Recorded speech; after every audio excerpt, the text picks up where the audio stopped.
My husband confessed on our 10th wedding anniversary. I love your sister. She is expecting my child. I silently sent my sister one word. 5 minutes later, she slid down the wall in complete shock. Good day, dear listeners. It's Briella again. I'm glad you're here with me. Please like this video and listen to my story till the end, and let me know which city you're listening from. That way I can see how far my story has traveled. People always said Daniel and I were the couple that made marriage look easy. 10 years, a decade of Sunday mornings with coffee on the back porch of our house in Asheville, North Carolina, of arguments about whose turn it was to call the plumber, of quiet inside jokes nobody else would understand. We had built something real, or so I believed. My name is Claire Hartwell, Claire Mercer back then, and I'm telling you this story because I need you to understand that I was not naive. I was not blind. I was simply a woman who chose, again and again, to trust the people she loved most. Daniel was an architect, handsome in a quiet, reliable way. Brown hair going silver at the temples, steady hands, the kind of man who remembered to change the smoke detector batteries without being asked. We had met in college, married at 26, and by 36 I thought I knew every corner of him. We didn't have children, not for lack of trying, but after 2 miscarriages, we had quietly, painfully, made peace with a life that looked different than we'd planned.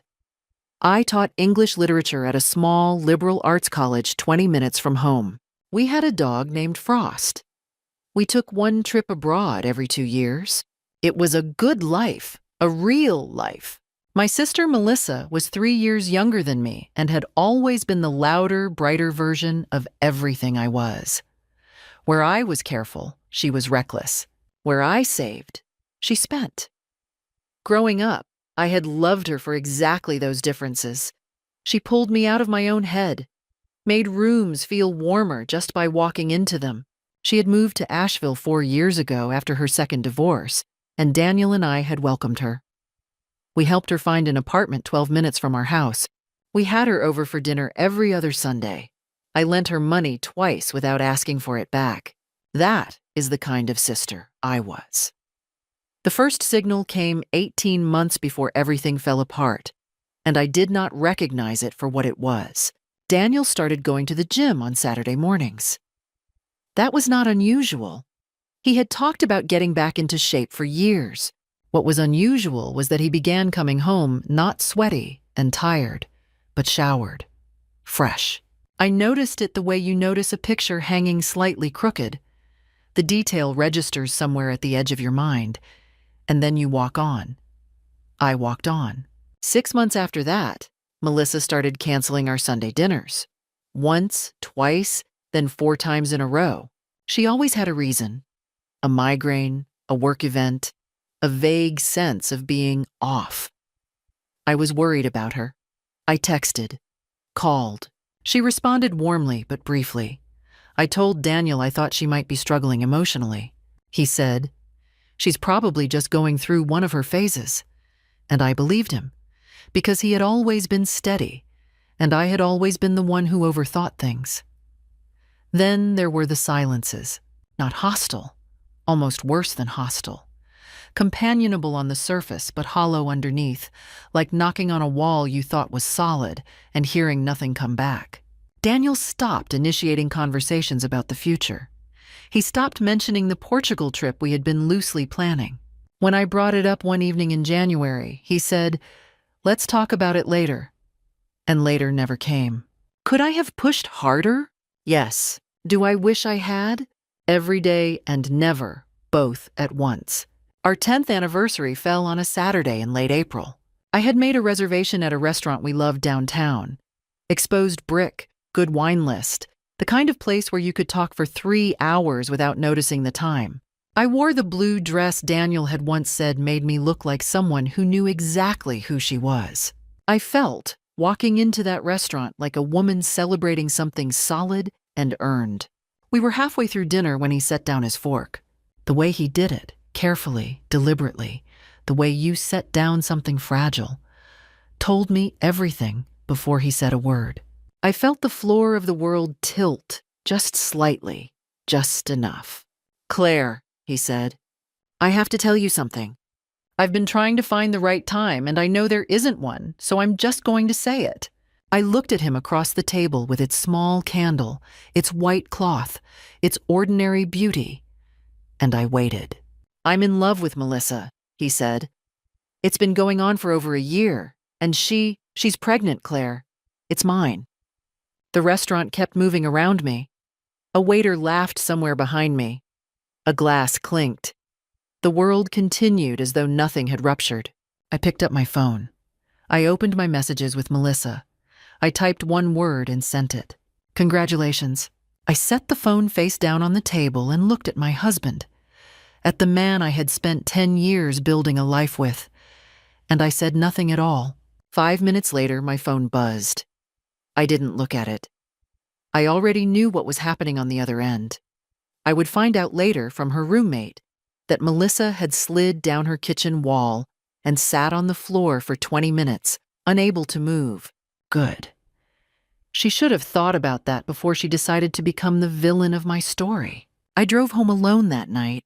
Daniel had tried to follow me out of the restaurant, his hand reaching for my arm in the parking lot, his voice low and urgent, with the particular desperation of a man who expected tears and got silence instead. I removed my arm from his grip the way you remove a coat from a hook, without drama, without force. I got into my car. I drove home. The house looked the same as it always had. Frost met me at the door, tail moving in slow, uncertain arcs, sensing something wrong the way dogs always do.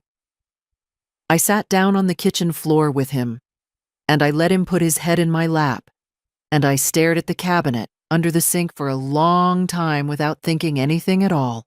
Then I started thinking. The house was in both our names. We had bought it 7 years ago for $340,000. It was worth considerably more now. Our joint savings account held $62,000, most of which had come from my salary during the years Daniel's firm was struggling. We had 2 cars, both paid off. I had a pension through the college. Daniel had a 401k. We had no prenuptial agreement because at 26 neither of us had owned anything worth protecting, and because the idea of protecting ourselves from each other had seemed like a kind of betrayal. Was it naive? Yes. Was it also completely normal? Also, yes. Most people who marry for love don't do it with an exit strategy. That is not stupidity. That is faith. And faith, I was learning, can be used against you. I made myself get up. I made coffee. I sat at the kitchen table with a legal pad, an actual paper legal pad, because I did not want any of this on a device connected to our shared accounts, and I began to write down what I knew. Daniel had been conducting an affair with my sister for over a year. Melissa was pregnant. The child, if Daniel was telling the truth, was his. They had apparently been together long enough, and seriously enough, that he felt ready, or perhaps pressured, to confess. Which meant this was not a moment of weakness. This was a relationship. This was a choice they had made, and made again, every day for more than 12 months, while sitting at my dinner table and accepting my hospitality and looking me in the eye. That realization, not the betrayal itself, but the sustained, deliberate nature of it, was the thing that moved me from grief into something colder and more useful. I was frightened. I want to be honest about that. I was 36 years old, and the architecture of my life had just been demolished while I was sitting inside it. I had no children to anchor me. My closest friend in the world was the woman who had done this to me. My financial security was tied to a man I could no longer trust. The fear was real, and it was large, and it sat in my chest like a stone. But here is what I had learned from 2 decades of teaching literature. Every story has a moment where the protagonist chooses whether to collapse or to act. The ones who collapse become cautionary tales. The ones who act become something else. I chose to act. The first thing I did at 11:30 at night, sitting at my kitchen table in my anniversary dress, was call my college roommate, Janet Okafor, who had become a family law attorney in Charlotte. I got her voicemail. I left a message that was 3 sentences long. "Janet, it's Claire. I need a divorce attorney. Call me when you can." The second thing I did was take photographs of every financial document in the house: bank statements, mortgage papers, investment accounts, tax returns for the last 7 years. Daniel had paper copies of everything in a file drawer in his home office because he was, ironically, the kind of organized and responsible man who kept paper copies of everything. I worked quietly and methodically, Frost asleep at my feet, for 2 hours. The third thing I did was open a new email account, not connected to any of our shared devices, created on my phone's browser using a name that meant nothing, and forward everything to myself. Daniel came home at 1 in the morning. I heard his key in the lock, heard him pause in the hallway, heard him come to the kitchen doorway. I was still at the table. The legal pad was face down. The phone was in my pocket. "Claire," he said. "I'd like you to sleep in the guest room tonight," I said. "We can talk tomorrow if you need to. But tonight, I'd like you to give me the house." He stood in the doorway for a moment, reading me, trying to find the woman he expected, the one who would be crying or shouting or demanding explanations. And then he nodded and went upstairs. I sat at that table until 4 in the morning, building the first version of a plan that would take 6 more months to complete. I was afraid. I was also, for the first time in 18 months, completely awake. The plan was not about revenge. I want to be clear about that. It was about making sure that when this was over, I was standing and they were not. There is a difference, and it matters. Janet called back at 7:15 the next morning, which told me she had listened to the voicemail the moment she woke up and understood it was serious. I gave her the short version. There was a silence on her end that lasted exactly 3 seconds. I counted. And then she said, "Okay. I'm going to give you a name. You call her today, not tomorrow. Her name is Sandra Coates, and she's the best divorce attorney in Western North Carolina. Tell her I sent you.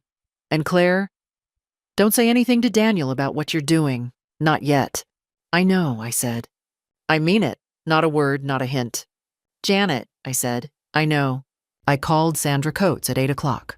Her assistant gave me an appointment for the following Thursday. I took it. Then I went to school and taught 2 sections of American literature, and I discussed Edith Wharton's The Age of Innocence with 22 undergraduates, and not one of them could have told from looking at me that anything was wrong.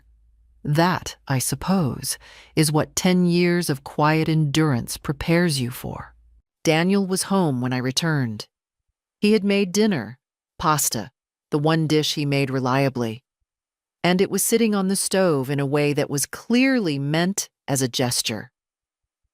I noticed him watching me as I moved through the kitchen.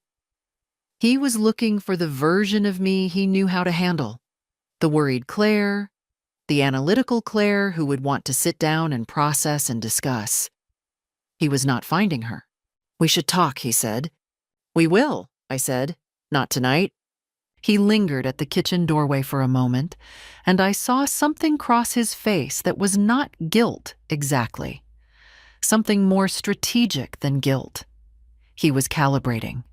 He was trying to decide how to manage this. That was, I realized, the most clarifying thing he could have done. Melissa called me that same evening. I let it go to voicemail. Her message was 40 seconds long, her voice cracked in 3 places, and she used the word sorry 7 times. I listened to it once, saved it. Because a recorded admission of wrongdoing from a named party is exactly the kind of thing Sandra Coates might one day find useful. And did not call back. Over the following 2 weeks, Daniel and Melissa both began to understand that my silence was not shock. It was something else. I could see it in the way Daniel started paying closer attention to things, checking whether I had opened the mail, glancing at my phone when I set it on the counter, asking with studied casualness how work was going, whether I had spoken to anyone about things. He was trying to determine what I knew and what I was doing. Melissa texted 3 more times. I responded once, briefly, to say I needed space. That answer was calibrated to give her just enough to feel she hadn't completely lost me, enough to keep her from doing anything drastic before I was ready. Then came the proof. I had not been looking for it, exactly. I had assumed I would need to build a case slowly. But life has a way of delivering clarity when you are finally ready to receive it. On a Wednesday evening, 2.5 weeks after the anniversary, I stopped by the pharmacy near our house to pick up a prescription. The pharmacist, a woman I had chatted with dozens of times, a woman named Roberta, who knew both me and Daniel by name, looked at me with an expression I had not expected. "Mrs. Mercer," she said quietly, "I want you to know I've been thinking about whether to say anything, and I've decided I should. Your husband came in about 10 days ago and picked up a prenatal prescription. It wasn't under your name." She paused. "I know it's not my place, but I've known you for years and I thought you'd want to know." I held the edge of the pharmacy counter with one hand. "Thank you, Roberta," I said. "I appreciate you telling me." I got to my car. I sat in the parking lot for 5 minutes. Then I drove to a FedEx office, printed the screenshot I had taken of Daniel's pharmacy app 2 weeks earlier. I had known his password for 3 years. He had never changed it, which showed the prescription pickup for a prenatal vitamin supplement under an address I recognized as Melissa's apartment. A digital record, a witness account, a pharmacy receipt in his own name. That was the moment the door closed behind me. Not the confession at the restaurant. That was the wound. This was something different. This was evidence. This was the architecture of a case that could not be argued away or softened by remorse. I put the documents in a folder. I put the folder in my bag. I had an appointment with Sandra Coates in 4 days. I drove home, cooked dinner, and asked Daniel how his day had been. He told me. He seemed relieved that I had asked. He had no idea that the conversation had already, in every way that mattered, been over for weeks. Sandra Coates was 61 years old, silver-haired, and had the kind of unhurried precision that suggested she had seen every version of this story and was not impressed or disturbed by any of them. She read through my documentation folder in silence for 7 minutes, while I sat across from her desk and watched the magnolia tree outside her office window move slowly in the spring wind. "You've done good work," she said finally. "I'm a literature professor," I said. "I know how to gather evidence for an argument." She almost smiled. "Here's where we are. North Carolina is an equitable distribution state. Not 50-50, but what the court considers fair given contributions to the marriage. Given your salary history, the documentation you have on the joint accounts, and the length of the marriage, you are in a strong position. The affair itself doesn't affect asset division directly in this state, but it affects leverage." She paused. "And you have considerable leverage. We discussed the plan. She would file the divorce petition that week. Simultaneously, I would move half of the joint savings into a personal account, which was entirely legal under North Carolina law prior to a court freeze order. I would also document the equity in the house and retain a financial evaluator. I did all of it within 72 hours. Daniel found out on a Tuesday morning when the petition was served to him at his office. I know the sequence of what happened next because his assistant, a young woman named Priya, who had always been quietly sympathetic to me, texted me that afternoon. He got the papers this morning. He's been on the phone for 3 hours. I'm sorry, Claire. He called me 9 times between noon and 4 p.m. I let it go to voicemail each time. At 4:15, he came home. I was in the living room with Frost and a cup of tea, and I had anticipated this conversation, which is why I had also, quietly, asked my neighbor David, a retired police officer who I had known for 6 years, to be available that afternoon if I texted him. I had not told him why. He had said, without asking, "I'll be right next door." Daniel came in through the front door, and the first word he said was my name, loudly. Not a greeting, a confrontation. "You did this without saying a word to me," he said.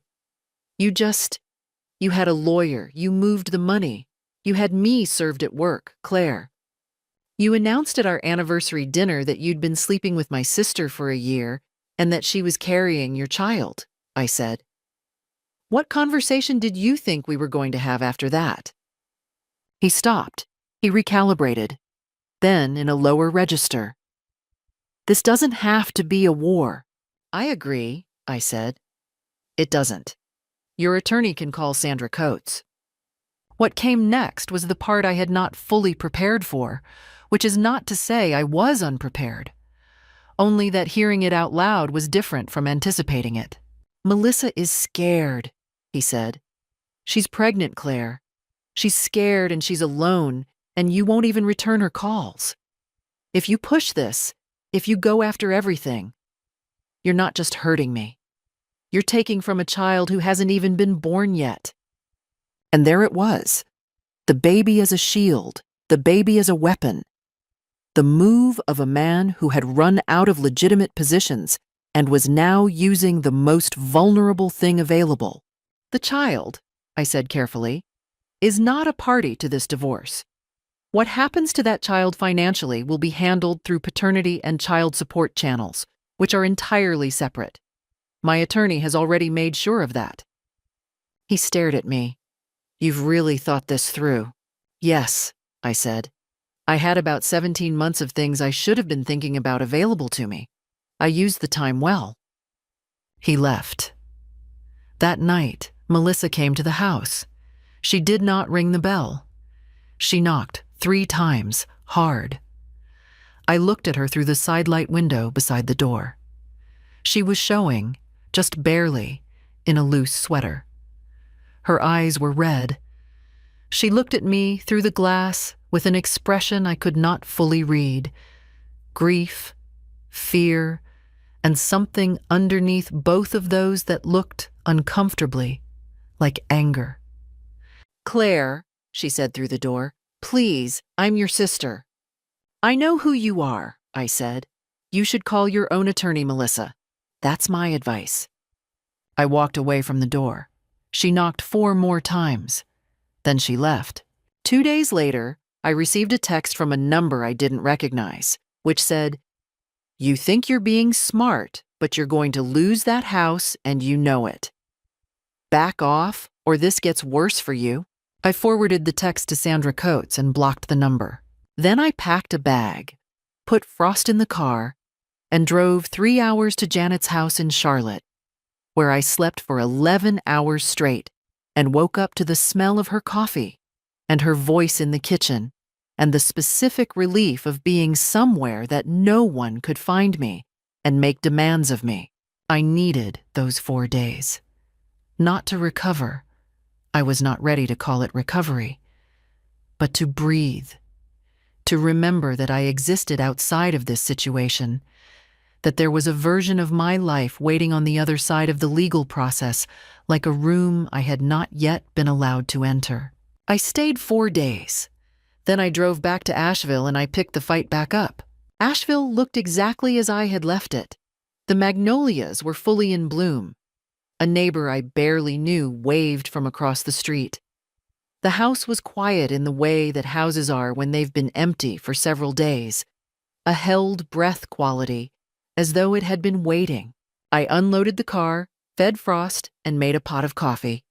Then I sat at the kitchen table and checked my email. Sandra Coates had sent me a summary of what had happened in my 4 days away.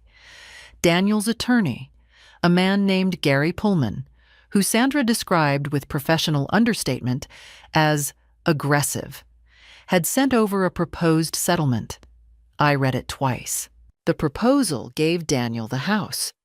It offered me 40% of the joint savings and no spousal support, on the grounds that I was employed and financially self-sufficient. It included a clause suggesting I had voluntarily vacated the marital home by leaving for 4 days, a clause that Sandra had already flagged as legally meaningless but rhetorically telling. So that was the strategy. They had watched me leave, and they had decided that meant weakness. That was their first real mistake. The second message was from Melissa, sent from a new number I didn't recognize. The message was long. I will summarize it. She was sorry. She had never meant for things to happen this way. She still loved me. She and Daniel were not asking me to be happy for them. She understood that was impossible. But they were asking me to be reasonable. The baby was coming in 4 months. She was alone and frightened. Daniel was stretched thin. They weren't trying to destroy my life. They just wanted everyone to be able to move forward. Was any of it true? Possibly some of it. People who do terrible things are not, in my experience, purely villainous in their own minds. They have feelings, and the feelings are real, even when the actions are indefensible. But the question of whether Melissa was genuinely frightened was separate from the question of what she was asking me to do, which was to accept less money, less justice, less acknowledgement of what had been taken from me, so that she and Daniel could move forward more comfortably. The answer was no. It had always been no. I called Sandra and told her to decline the settlement proposal and begin the formal discovery process. What followed over the next 2 weeks was a particular kind of quiet. Daniel's car was still in the driveway most evenings because neither of us had yet left the house, a detail that Sandra said was common and uncomfortable, but legally insignificant. We moved around each other with the careful deliberateness of people who have decided not to make the present worse. He made coffee in the morning. I walked Frost. We did not eat meals together. We did not speak unless practical necessity required it. It was, in its way, more honest than anything we'd had in the last year of the marriage, and I found that thought both darkly funny and genuinely sad. The social support came from a direction I had not predicted. There was a woman in my department, a historian named Dr. Renata Voss, who was 10 years older than me, twice divorced, and broadly regarded as one of the most composed people on campus. We had always been friendly, but not close. One afternoon in the faculty lounge, she sat down across from me with her lunch and said, without preamble, "I heard something happened in your personal life. You don't have to tell me anything. But if you need someone who's been through the legal side of a bad divorce, I'm available." I looked at her for a moment. "Who told you?" "Nobody told me anything specific. You just look like someone swimming very hard underwater." She opened her lunch container.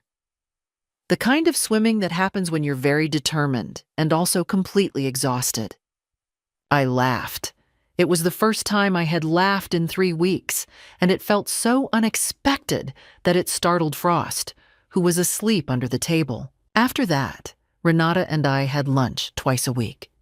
She did not give me advice I hadn't asked for. She did not tell me I needed to grieve or forgive or move through stages. She told me about her own divorce, practically and without self-pity. What had worked, what hadn't. Where she had given ground she regretted. Where she had held firm and been glad she did. She recommended a therapist who, she said, specialized in people who don't want to be told how to feel. I made an appointment. I also, in that period, told 4 people what had happened. Janet, Renata, my therapist, and my mother, who lived in Portland and received the news with a silence followed by 4 words. What do you need? Not how could she? Not I always thought, Daniel.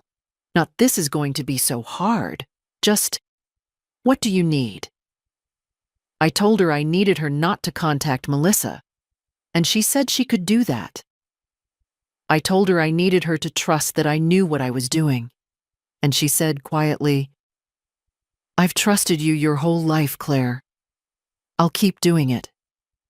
That was the foundation I built the next phase on. Not fury, not righteousness. 4 people and a dog, and the clear-eyed certainty that what was right was also, in this case, what was legally achievable. Daniel and Melissa were watching. I could feel it. But watching is not the same as moving, and for the moment, they were very still. They came on a Saturday morning. I was in the back garden with Frost when I heard the front doorbell. I was not expecting anyone. I went around the side of the house and found them standing on the front porch together. Daniel in a jacket I didn't recognize, Melissa in a soft gray dress that accommodated the visible curve of her pregnancy. She had brought flowers, pale yellow tulips, which had always been my favorite, which she had always known were my favorite. Even then, even seeing that calculated detail, I felt something that I can only describe as the ghost of love. Not the love itself, but the memory of what it had once been, pressing briefly against the present moment like a hand against glass. Melissa was my sister. I had braided her hair when she was 7. I had held her hand in the emergency room when she was 19 and had broken her wrist in a skiing accident. The woman standing on my porch, carrying my husband's child, was also the girl I had loved for 33 years. I stood at the door and I let myself feel that for exactly as long as it took me to unlock the lock. Then I put it away. We wanted to talk, Daniel said. Both of us together, no attorneys, just as people. I let them in. I did not offer them coffee. I sat down in the armchair by the window, which was deliberate. It left them the couch, side by side, across from me. Frost sat beside my chair and did not approach either of them, which I chose not to read into. Melissa set the tulips on the coffee table. Claire, she said. Her voice was careful, practiced. I know you're angry. I would be angry too.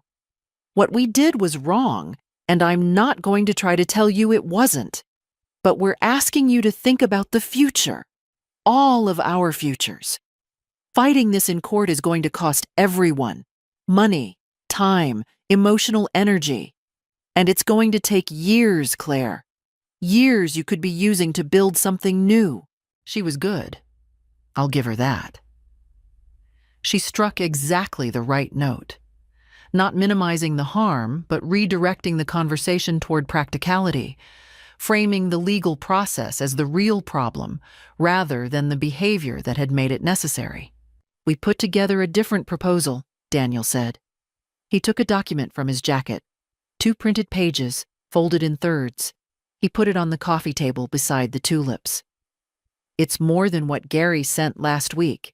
The house, a fair buyout, 18 months of support. No drawn-out discovery, no depositions, no having our personal lives pulled apart in court filings. I looked at the papers but didn't pick them up. What do you want in exchange? He hesitated, just briefly. We want you to sign a non-disclosure agreement as part of the settlement. Nothing dramatic. You couldn't discuss the specifics of the divorce publicly, that's all. It's standard. And there it was. The settlement, which looked like generosity, was actually a muzzle. The NDA wasn't about protecting their privacy. They were private people. There was no public context in which I would have discussed this. The NDA was about Daniel's professional reputation. He was an architect. He had clients, partners, a firm with his name on it. A founding partner's affair with his sister-in-law. A story this specific, this recognizable, could circulate. They wanted me silenced before I had said a single word publicly. So it's not really about the money, I said. It's about what I might say. It's about everyone being able to move on, Melissa said quickly. The NDA is for all of us, Claire. You too. You'd be protected. From what? I said. I didn't do anything I need protecting from. The temperature in the room shifted. It was subtle. A slight hardening in the set of Daniel's jaw. A flicker behind Melissa's eyes that she couldn't quite conceal. The warmth they had arranged so carefully around themselves began to show its seams. You need to think about what a long court process looks like for you, Daniel said. His voice was still controlled, but something had been removed from it, the performance of reason. Depositions go both ways. Your finances, your behavior, how you've been managing things since we separated. Everything is on the table in discovery. Everything. Was that a threat?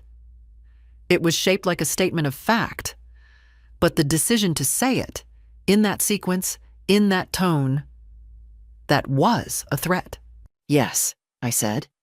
Discovery does go both ways. That's actually quite useful for me, given the documentation I've already gathered. I imagine Sandra will find it very helpful. Melissa flinched. She hadn't known about the documentation. She looked at Daniel, and that look, the involuntary consultation between them, told me more than anything either of them had said. We're trying to help you, Melissa said. But the tulips on the table looked different now, and we both knew it. I think you should go, I said. I stood up. I'll have Sandra contact Gary on Monday. Daniel picked up the proposal from the coffee table. His face was closed in a way I recognized from the last year of our marriage, the way he had looked when he'd already made a decision and was done discussing it. He walked to the door. Melissa followed. On the threshold, she turned back. You're making a mistake, she said. The practiced warmth was entirely gone. Probably, I said, but it's mine to make. I closed the door. I stood in the hallway for a long moment, listening to their footsteps on the porch, then the car starting, then the sound of them leaving. My hands were not quite steady. I pressed them flat against the hallway wall and breathed. I had been afraid sitting in that room. Not of them, exactly, but of the version of myself that still flinched when Melissa said my name in that particular tone, the sister voice, the voice that knew exactly which frequencies would resonate. I had been afraid of being moved by it, but the fear, I found, had an opposite reaction to what I might have expected. It didn't weaken me. It reminded me, precisely and completely, what was at stake. Not just money or property or legal outcomes, but the right to not be managed and manipulated by people who had already taken enough. That was worth being afraid for. That was worth fighting through. I picked up my phone and texted Sandra. They came in person today with a proposal that includes an NDA. I'll send you the details Monday. My answer is no. Then I went back to the garden. The tulips were still on my coffee table. I threw them away. The equitable distribution hearing was scheduled for a Wednesday in late September. 5 months after the anniversary dinner. 3 months after Daniel and Melissa had shown up on my porch with tulips and an NDA. The weather in Asheville had turned early. The maples along the courthouse street were already going amber and gold, which seemed either apt or ironic depending on my mood that morning. And my mood that morning was neither. I wore a gray blazer and my reading glasses because I had documents and I was going to use them. Sandra met me on the courthouse steps at 8:45. How are you feeling? She asked. Prepared, I said. She almost smiled again. It was becoming a pattern. Gary Pullman was already inside with Daniel, and, to my moderate surprise, Melissa, who was now visibly, significantly pregnant and who had apparently decided to attend despite having no formal legal role in the proceedings. I understood the strategy immediately. She was there as a visual argument. A pregnant woman at the table generates sympathy, generates the narrative of a new family that needs protecting. I had expected something like this. I had also prepared for it. The hearing began with Gary presenting their position, which was organized around 3 claims: that my contribution to the marital estate had been partially offset by Daniel's business debts from his early career years, that my voluntary departure from the home constituted a changed living arrangement, and that the proposed settlement, house to Daniel, 45% of liquid assets to me, 12 months of support, was equitable given the circumstances. Sandra let him finish. Then she opened her folder. The financial analysis had been prepared by a forensic accountant named Dr. Patricia Ewan, who had examined 7 years of joint tax returns, individual income records, and the mortgage payment history. The finding was unambiguous. My salary had contributed 61% of the mortgage payments over the life of the loan. My salary had funded the majority of the joint savings account during the years Daniel's firm operated at a loss.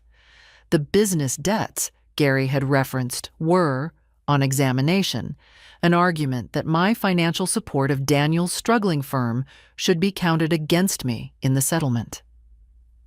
Sandra let Dr. Ewan's report do the work of making clear how that argument sounded. Then came the pharmacy documentation. This was where I watched the composure in the room begin to fracture. Gary had been told about some of the documentation. Sandra had disclosed appropriately, but not all of it, and not in the sequence in which she chose to deploy it. The pharmacy records established that Daniel had been purchasing prenatal vitamins for Melissa while we were still legally married and living together, beginning 14 months before I filed for divorce.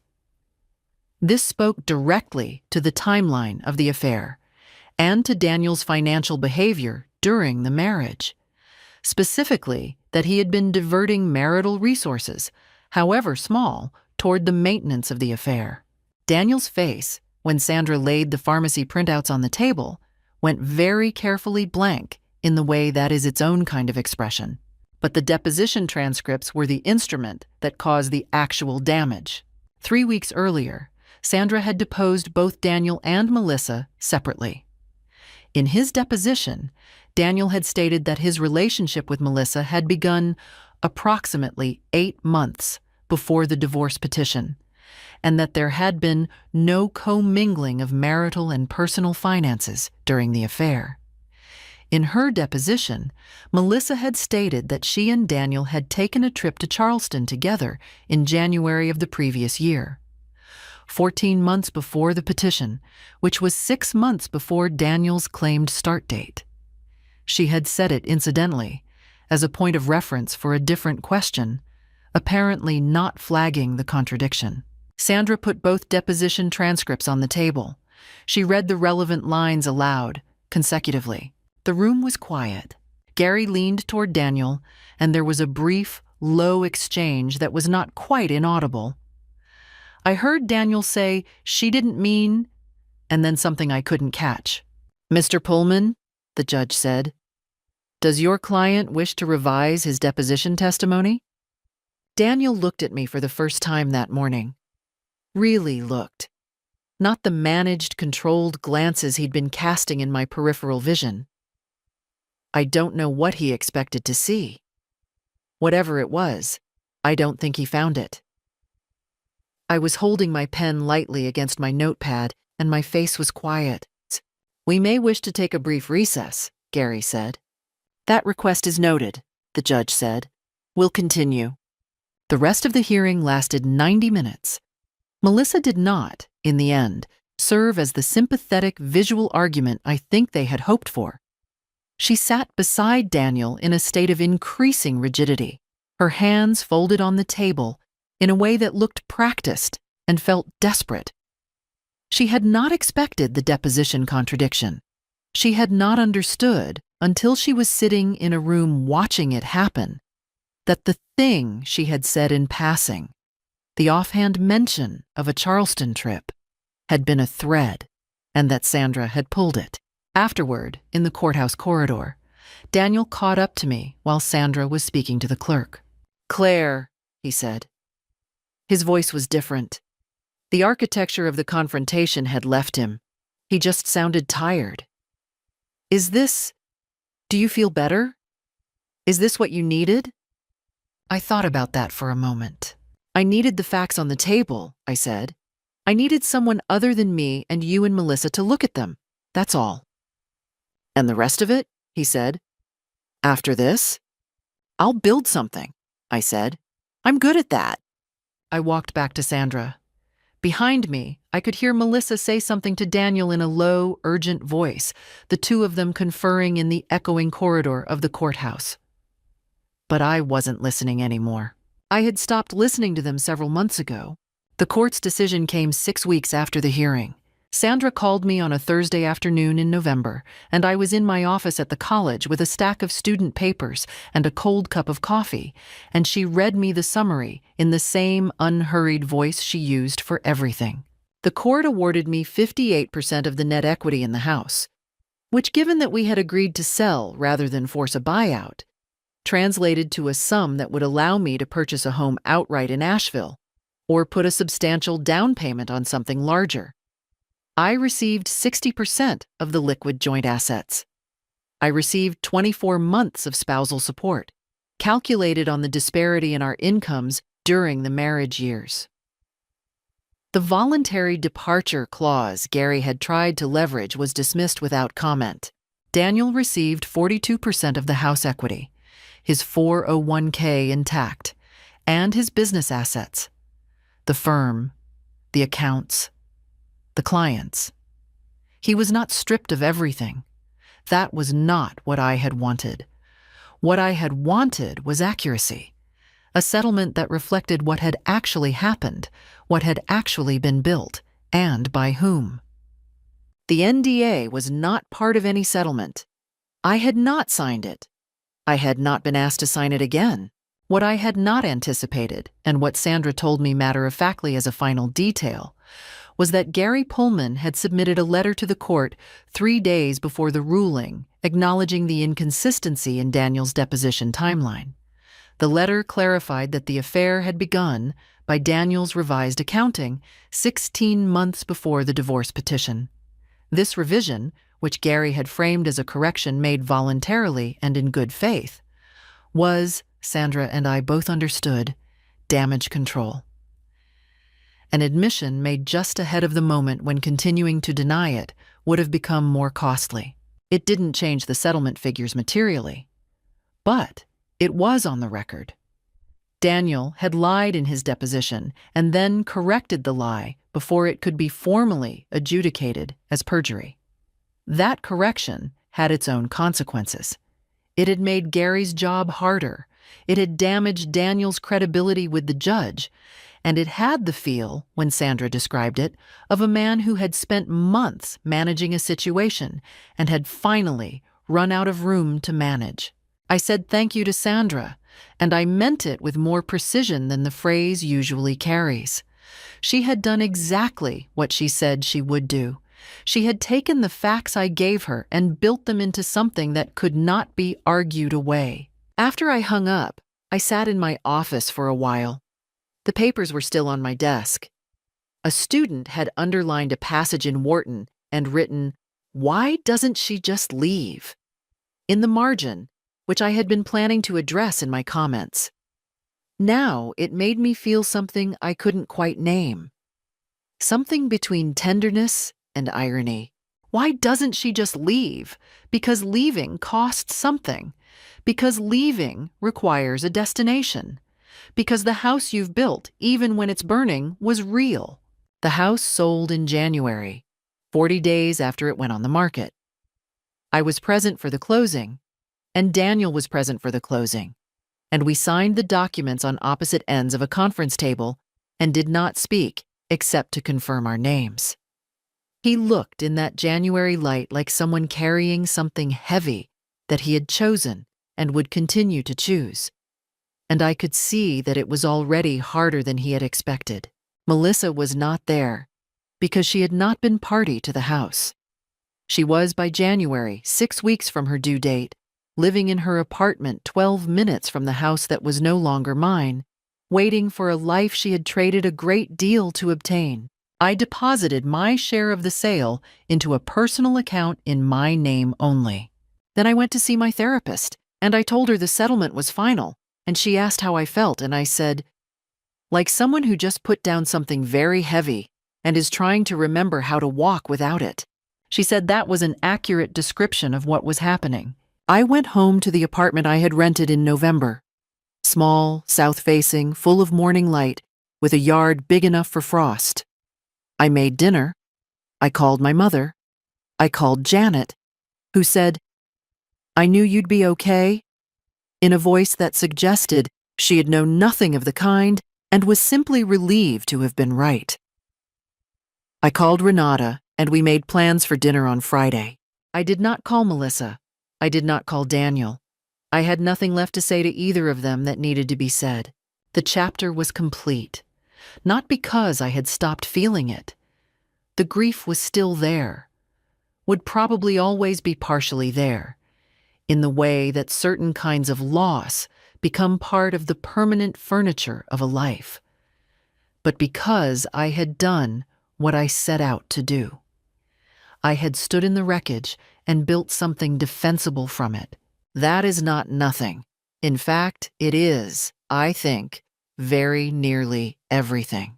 A year and a half after that January closing, I was sitting on the back porch of a house I owned outright in the River Arts District, watching Frost investigate a corner of the garden with his characteristic methodical optimism, and I thought, this is what I was protecting. Not the life I'd had. The life I was going to be able to build. The house was smaller than the one Daniel and I had shared. 2 bedrooms, a generous kitchen, a porch that caught the afternoon light at an angle that made the garden glow. I had furnished it slowly, deliberately, choosing things I actually liked rather than things that looked like what a married couple's home was supposed to look like. The bookshelf held only books I had chosen. The kitchen had 1 good knife and 1 good pan, and everything in it was mine. Professionally, I had been promoted. Associate department chair, a lighter teaching load, a small salary increase, and work I found genuinely absorbing. I was also quietly finishing a book I had started and abandoned 3 times during the marriage, a critical study of domestic space in American women's literature from 1890 to 1950. My editor had given me a deadline of the following spring, and I was going to meet it. I had been on 4 dates in 18 months. None had become anything yet, which did not trouble me the way I thought it might. I had not, it turned out, been waiting for a relationship. I had been waiting to become, again, someone who could have one without compromising the architecture of herself to make it fit. Renata and I had dinner every Friday. My mother flew out in August, stayed 10 days, and never once mentioned Daniel or Melissa, except to ask on the last evening, "Do you feel okay?" When I said yes, she nodded, as though verifying something she already knew. I know what happened to Daniel and Melissa not from personal contact, but from the unavoidable information flow of a medium-sized city. Daniel's firm had lost 2 significant clients. One had cited professional judgment in his farewell note. The firm was still operating, but smaller, and the financial obligations he had taken on, child support, his own housing, reduced income, were considerably less comfortable than the life he had left. Melissa and Daniel were not living together. They co-parented, or were attempting to, which is a thing that sounds simple, and is, in practice, a sustained negotiation between 2 people who have already demonstrated they do not bring out the best in each other. Melissa had gone back to work part-time when the baby was 3 months old, earlier than she'd planned. The second divorce settlement she'd been living on was, evidently, not infinite. Was I glad they were struggling?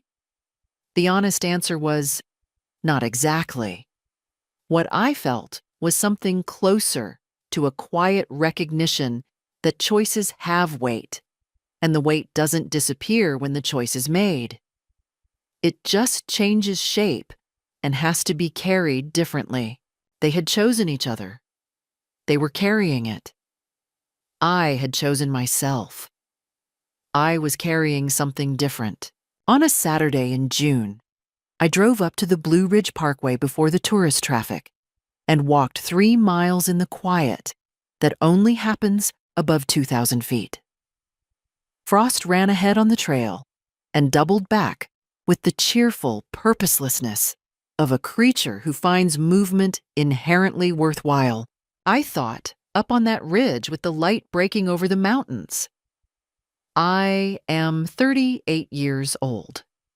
I own a house. I have a job I'm good at.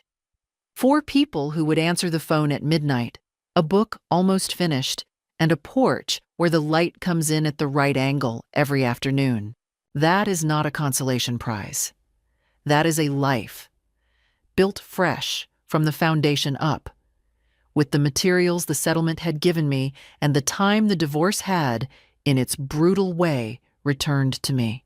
Frost came barreling back and crashed into my legs. I reached down and scratched his ears. "Okay," I said, to no one in particular. "Okay. They say betrayal breaks you. It doesn't. Not if you refuse to let it be the last thing that happens to you. I didn't survive my marriage ending. I built my way out of it. Slowly, carefully, document by document and decision by decision. Here's what I learned. Silence is not weakness. Preparation is not coldness. And knowing your own worth, legally, financially, emotionally, is the only real protection you have. What would you have done in my place? Would you have opened that door, signed that NDA, accepted the first offer? I'd genuinely like to know. Leave a comment. I read everyone. And if this story stayed with you, subscribe. There are more. Thank you for listening all the way to the end. It meant more than you know.